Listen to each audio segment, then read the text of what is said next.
sommes au dernier étage sur ce chantier classique.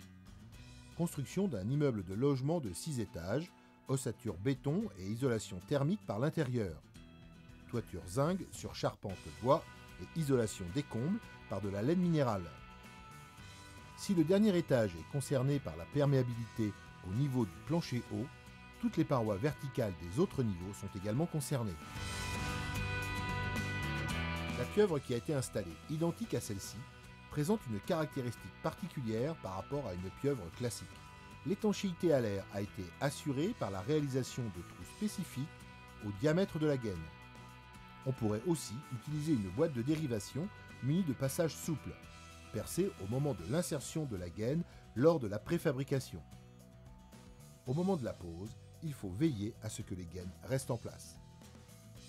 Dans les locaux chauffés, des boîtes d'encastrement pour l'appareillage munies de membranes souples sont utilisées.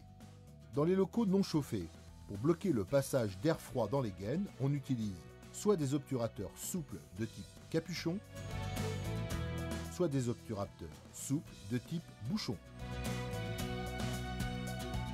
Pour les volumes non chauffés, on utilise un bouchon d'obturation des pots de voile. Plusieurs principes d'obturateurs d'extrémité de gaine sont donc utilisés. Regardons plus précisément la pose des boîtes d'encastrement pour l'appareillage dans un doublage vertical donnant sur l'extérieur du bâtiment. Tous les gestes préparatoires sont les gestes traditionnels. L'outillage employé est l'outillage habituel. Seul change la nature de la boîte d'encastrement. Le cylindre d'isolant découpé par la scie cloche est dégagé proprement sur la totalité de son épaisseur. Les fils sont récupérés comme d'habitude.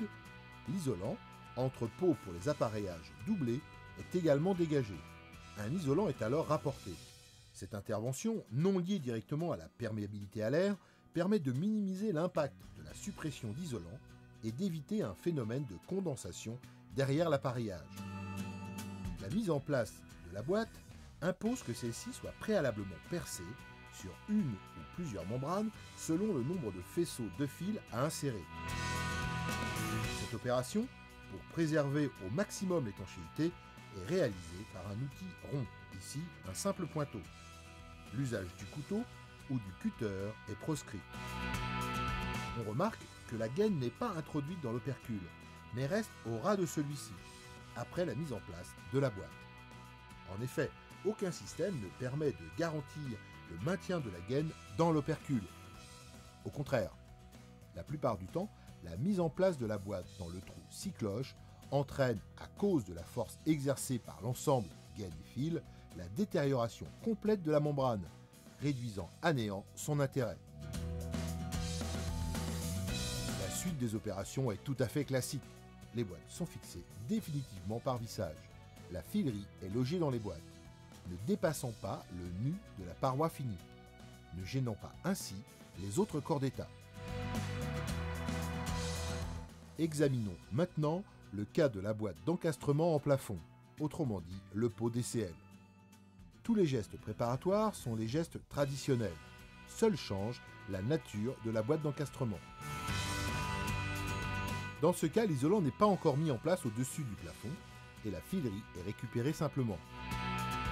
La gaine est découpée à longueur et le trou scie cloche de la boîte est ajusté. Le pot est mis en place, puis vissé comme habituellement. Maintenant, regardons le cas particulier de la liaison équipotentielle de la salle de bain. Ici, l'étanchéité est assurée côté volume non chauffé dans les combles et côté volume chauffé par une boîte à membrane souple. Le traitement de la perméabilité à l'air impose des interventions tant à l'intérieur qu'à l'extérieur pour tous les conduits entre volume chauffé et volume non chauffé. Examinons le cas de l'appareillage installé à l'extérieur, ici en terrasse. Les boîtes d'encastrement sont, dans ce cas, mises en place lors du coulage du béton. L'étanchéité à l'air est réalisée par injection de mastic type silicone à l'extrémité de la gaine. Ici, une configuration dans laquelle le point de sortie a été omis lors du coulage. Un percement est réalisé après coup. Un vide d'encastrement du pot est préparé, puis celui-ci est fixé au mortier. Toutes ces opérations sont classiques.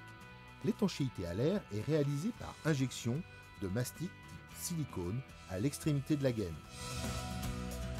Dans les combles, pour le passage des gaines vers la GTL, une découpe au plus juste devra être réalisée. Ainsi, l'isolant suffira pour une étanchéité à l'air. Dans le cas contraire, une obturation complémentaire avec une mousse expansive devra être effectuée. Dans les parties communes, les gaines d'alimentation de logement sont installées entre un volume non chauffé et un volume chauffé. Un traitement spécifique doit être mis en œuvre au niveau de l'extrémité côté volume non chauffé. L'étanchéité est assurée par un obturateur de la taille adaptée à la gaine, comme dans cet exemple avec un capuchon.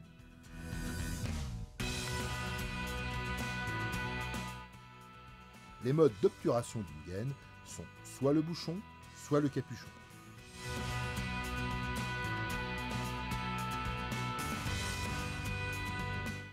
Ici, des gaines relient des équipements en partie commune.